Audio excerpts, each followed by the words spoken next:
Hi, so last week we introduced simple patterns. So, for example, if we had the numbers 3, 7, 11, 15, we had to work out what the rule was. Well, 3 plus 4 is 7, and 7 plus 4 is 11, then 11 plus 4 is 15. So the rule was you add 4. Now, obviously, this is quite a simple pattern, just like adding numbers or taking away numbers. We are going to be looking at more complex patterns this time and looking at something called the nth term formula, which can be quite difficult. So please be paying attention when we are going through this. And obviously, this is a video, so you can rewatch it. So in the last week's work, if we were trying to work out the next number in the pattern, let's say the 50th number in the pattern, for example, unfortunately, we'd have to know what the 49th number was to then work out the 50th number, which isn't ideal because 50 is annoying enough, but imagine someone asked you for the 2000th number in the pattern. Like, you would have to work out what all 1999 numbers were before that, and that's going to be an issue. It's not very practical, so most often it's useful to work out a general rule, or we usually call this general rule the nth term formula. So, for example, what I mean by that, if I had a sequence, let's say the sequence was 5, 10, 15, 20, okay, etc. This is my sequence. I should have written sequence there. Anyway, this is my sequence. And you see how this is my first number in the sequence. I can write a little 1 there. And this is my second number in the sequence, so I can put a number there, and third number in the sequence, and the fourth number in the sequence. Well, let's first work out what the rule here is. Okay, the rule is we're going up in 5s, aren't we? We're adding 5 each time. Okay, but if we then start to look at these two numbers together, okay, so obviously these are the numbers in the sequence, and then this is just what we call the position number. So this number comes first in the sequence as position number 1, and this number comes second in the sequence, and this number comes third in the sequence, and this number comes fourth in the sequence. If we start to look at these numbers, we should actually see another more useful pattern coming up. So you see, if I multiply the position number by 5, I get the first number in the sequence. And then if I multiply this position number by 5, I get 10. And I multiply this position number by 5, I get 15. And I multiply this position number by 5, I get 20. So it doesn't matter what number in the sequence we're talking about. So I could just call this number n. Okay, the n just stands for any position number. All I would need to do is multiply this number by 5, and I would get the answer to this. So if my question was find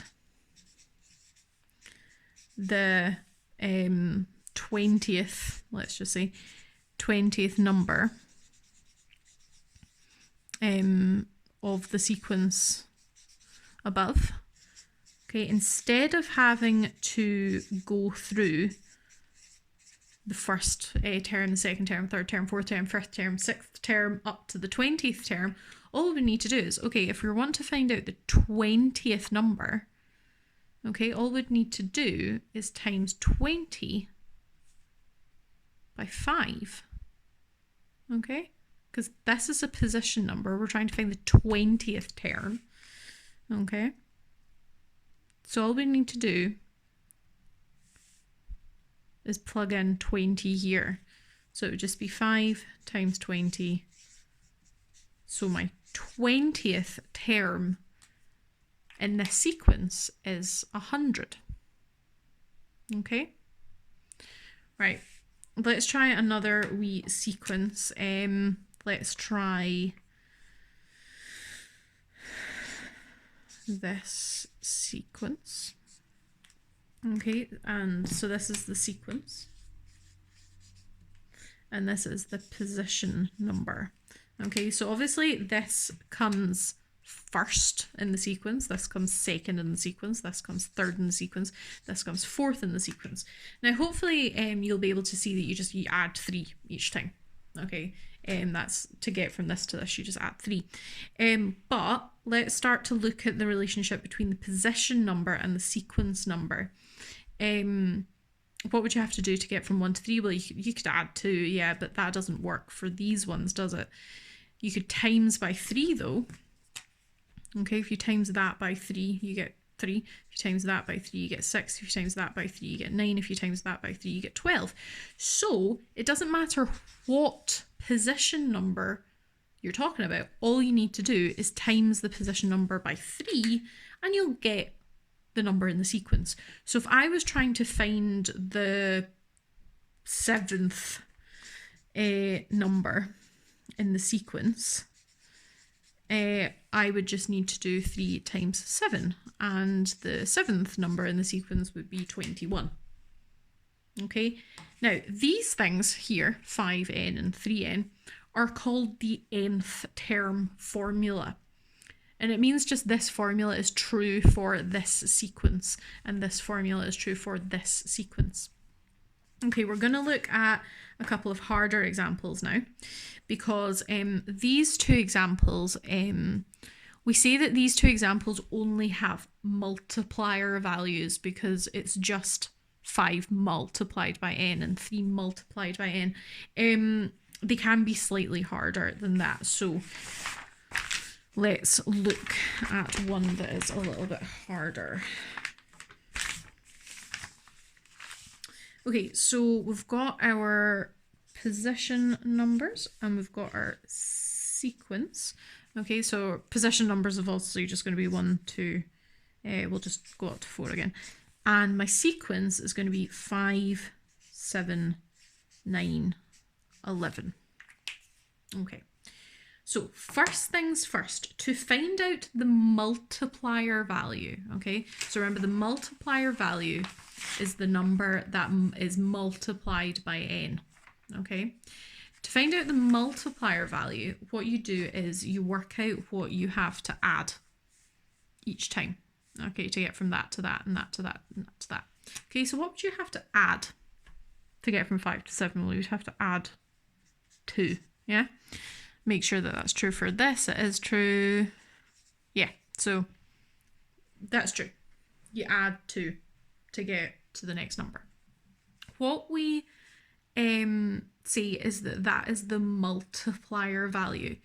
So what that means is for the nth term, so whatever that may be, if you were trying to work out the 10th term in the sequence, n would be 10.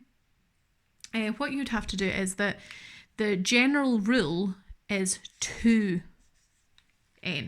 okay? So whatever you have to add to get to the next term, we call that the multiplier value, and we multiply that by n. But we can see that this isn't the whole story, because what this means is you multiply your position number by 2 and you get your sequence number. 1 times 2 is not 5. 2 times 2 is not 4. 3 times 2 is not 9. So we have to correct this somehow. So 1 times 2 is 2. What would I have to add from 2 to get to 5? Well, I'd have to add 3, wouldn't I? 2 times 2 is 4. What would I have to add to 4 to get 7? I'd have to add 3, wouldn't I? 3 times 2 is 6. What would I have to add to 6 to get 9? Well, I'd have to add 3. 4 times 2 is 8. What would I have to add to 8 to get 11? I'd have to add 3.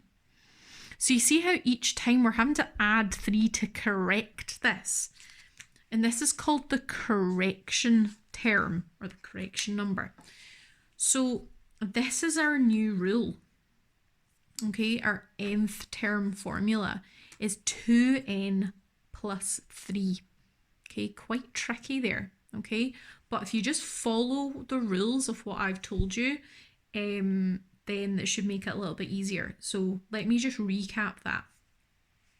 First, you look for the multiplier value, and the multiplier value is the one that goes in front of the n. To find the multiplier value, you work out how much you have to add each time. Okay, so you have to add 2 each time. So that the 2 becomes the multiplier value.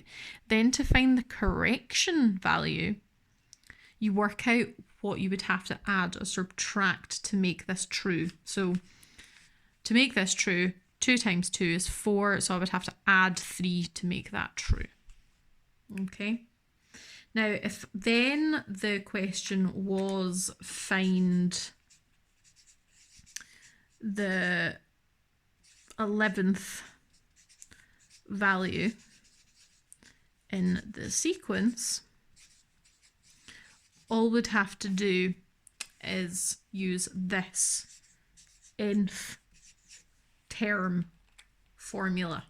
Okay, so 11 is n because that's the position number. We're trying to find the 11th number. Okay, so we do 2 times 11, okay, plus 3. Now, hopefully we're okay doing this now because we have looked at subbing things in. So we're saying that n is equal to 11. So we're just subbing in 11 where n is. So 2 times 11 is 22, and then we plus 3. So our answer is 25. Okay, so the 11th term in our sequence would be 25. Okay, we're going to do a couple more examples because I do realise this is quite tricky. So I want to make sure that you're getting as much practice as possible. So, let's say that our nth term formula for this particular sequence is 4n plus 3. Okay, so this question's a little bit different because it gives you the nth term formula. And is asking, what the question is find the first 4 terms of the sequence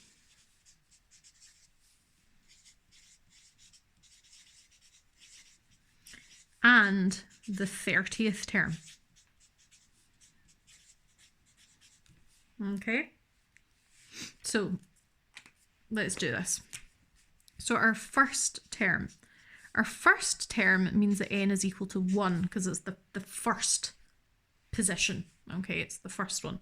Okay, so what we do is 4n plus 3, okay, which is going to be 4 times 1 plus 3.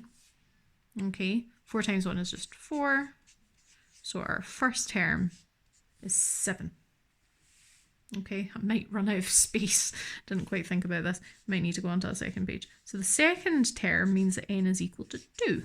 So we take our nth term formula, do 4n plus 3, and we sub in a 2.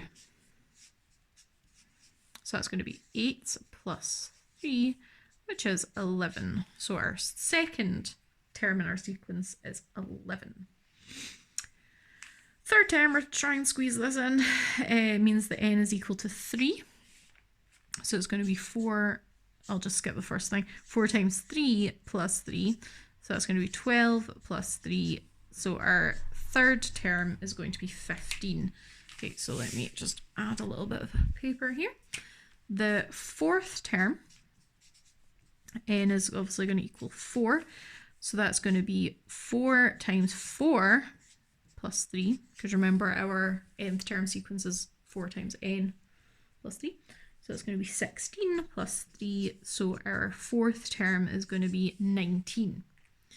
Now, what's so important about our nth term sequence is we don't actually need to go up in ones. We don't need to go first, second, third, fourth, fifth. Okay, we can just fire straight in with our 30th term if we want, because our 30th term n is going to equal 30. Okay, so we get our formula, and simply what we do is we just pop in 30 where our n was. Okay, so 4 times 30 is 120, then plus 3. So our 30th term in our sequence is 123. Okay. Right, as I said, we're going to do plenty of examples here, so I'm going to do another one. Oh, actually, before I do that, where's the, there we go. Now, this information that we just worked out for this can be summarised in a table, and sometimes it's a bit easier to see it in a table. So what I mean by a table, it doesn't really need to be like a proper table, but you can put the position number here and the sequence number here. And what we worked out was that for position 1, the sequence number was 7. So we can put for position 1, sequence number was 7. Okay, and for position 2, the sequence number was 11. So position 2, sequence 11. For position number 3, the sequence number was 15. Okay, and so forth. So for position number 4, it was 19, and then for position 30. Now, usually, if you're seeing it in a little table form, like this, okay, you'll see a little like dot, dot, dot, which just means like this continues along. The 30th position number gives us a sequence number of 123, and the general rule, sorry, I'm kind of running out of space a little bit, the general rule is 4n plus 3. So you could see it as like a little sort of table like this. Okay, sometimes it's a bit easier when it's like that. Right, now we're going to move on to another example.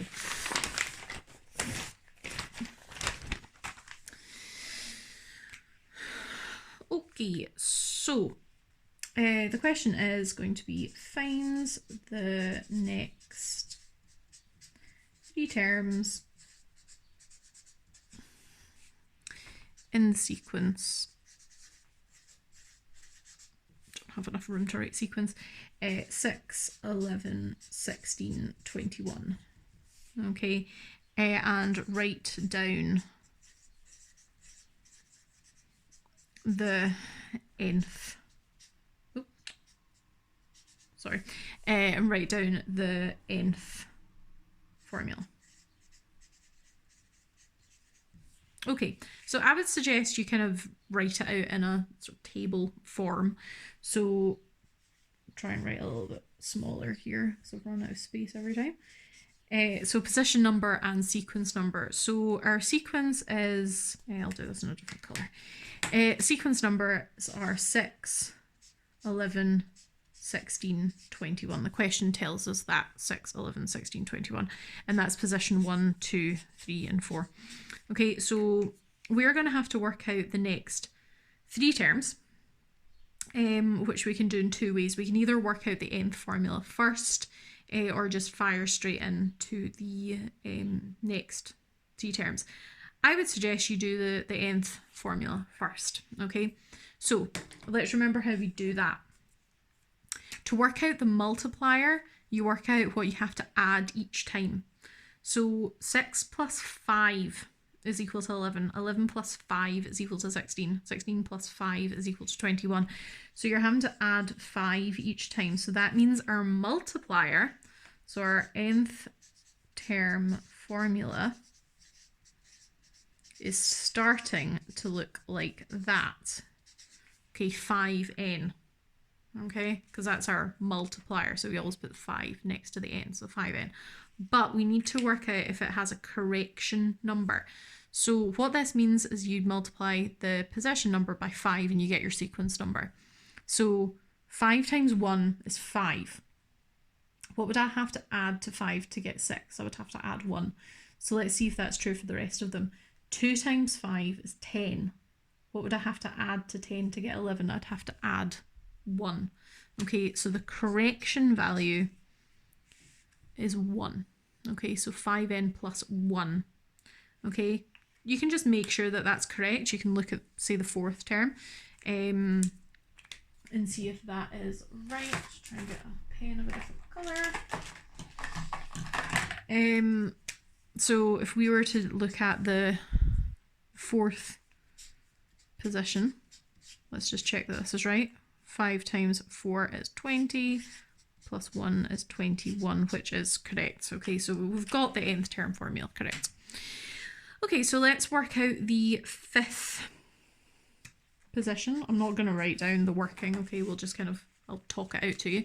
So 5 times 5, because it's the fifth position, so 5 times n, 5 times 5 is 25, plus 1 is 26.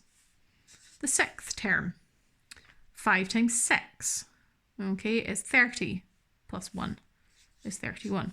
The seventh term, 5 times 7 is 35, add 1 is 36. So those are your next 3 terms, and this is your nth term formula. Okay, we're going to do one more. I do realise that this is quite a long video and I'm nattering on a bit, but I think this is quite difficult, so I want to make sure that I'm covering kind of as many types of question as I can. So this one actually includes some drawing patterns, like actual patterns. So yeah, I should probably have drawn this out first. But in chemistry, compounds can be represented, I didn't leave enough room for represented, so rep by patterns. So what that means is that a compound has 1 carbon atom and it has 4 hydrogen atoms sticking out of it. Okay, and then if it has 2 carbon atoms, then there are hydrogen atoms sticking out like this. Okay, and then if there's 3, oh, hopefully I have enough space, the hydrogen atoms are sticking out like this. So more or less where a hydrogen atom can stick out, it's sticking out. This is going to be a wee bit squashed. Ooh, there you go. Okay, so this is our pattern. Okay, now the question A is saying draw when there are, oh sorry, I just missed out the word. No, draw when there are 4 carbons. Okay, so if we had 4 carbons, okay, we don't really know the pattern yet, we don't really know the rule, but we can kind of visualize it. Okay, so if there's 4, these are all joined together, and as I said, where a hydrogen can stick out, it's sticking out. Okay, so you don't actually need to know anything about chemical compounds, okay? You're just looking at a pattern. You're going, okay, this must come next.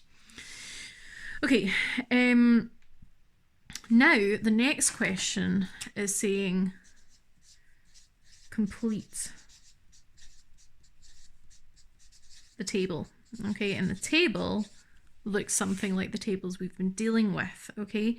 So this is going to be number of carbon atoms and number of hydrogen atoms. Yes, this actually does mean number of, it doesn't just mean a hashtag. Okay, so let's look. Okay, when we have 1 carbon atom, we have 1, 2, 3, 4 hydrogen atoms.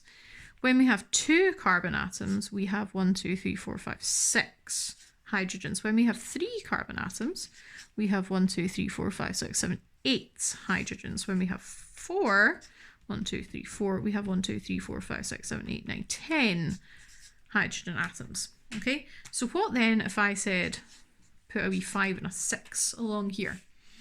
Okay. Now we should be able to see quite easily that this just goes up in twos, doesn't it? You just add 2 each time. So we can just quite simply just put a 12 and a 14 down there without much thought. Okay, we can just see that they go up in twos. But what would be our rule? Okay, what would be our nth term rule now?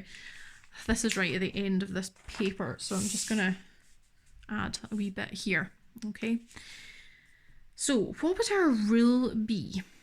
Okay, how do I get from, or what's my nth term rule? Okay, so if I was trying to work out n here, what would that be? So first things first, we work out what our multiplier is. So each time we are adding 2, aren't we? Okay, so that's my multiplier, so 2n. Now what's my correction number? So 2 times 2 is, sorry, 2 times 2. 1 times 2, because that's my position number, so n is equal to 1. 1 times 2 is 2, so I have to add 2 to get 4. Yeah? So then 2 times 2 is 4, I have to add 2 to get 6. 2 times 3 is 6, I would have to add 2 to get 8. So my correction number is that. So this is my nth term equation, or my nth term formula. Okay, now obviously because this question has a context, we could actually write this out slightly differently. Now I don't want you to worry too much about this, okay, but we could write it out as h is equal to 2c plus 2. Okay, now I'll explain why we could write it out like this. As I said, you don't need to worry too much about it, but you can see that h just stands for the number of number of hydrogen atoms, and C just stands for a number of carbon atoms. Well, if there are 4 carbon atoms, 2 times 4 is 8, plus 2 is 10, which is equal to our hydrogen atoms. If there are 6 carbon atoms, okay, then 2 times 6 is 12, plus 2 is 14, which is equal to the number of hydrogen atoms. So you can see how just by putting H and C, it just kind of gives it a bit more of a context. Okay, just a little question to finish us off. So how many hydrogen atoms would there be if there were, let's say eight carbons? Okay, so how many hydrogen atoms would there be if there were 8 carbons? Okay, so we're looking at our formula. Remember, these two things are exactly the same. Okay, so if there was 8 carbon, we're subbing in an 8 where the C is. Okay, so that's going to give us 16 plus 2. So that means that there are 18 hydrogen atoms when there are 8 carbons. Okay, so that was a long one. I'm going to leave it there. If you have any questions, please just let me know.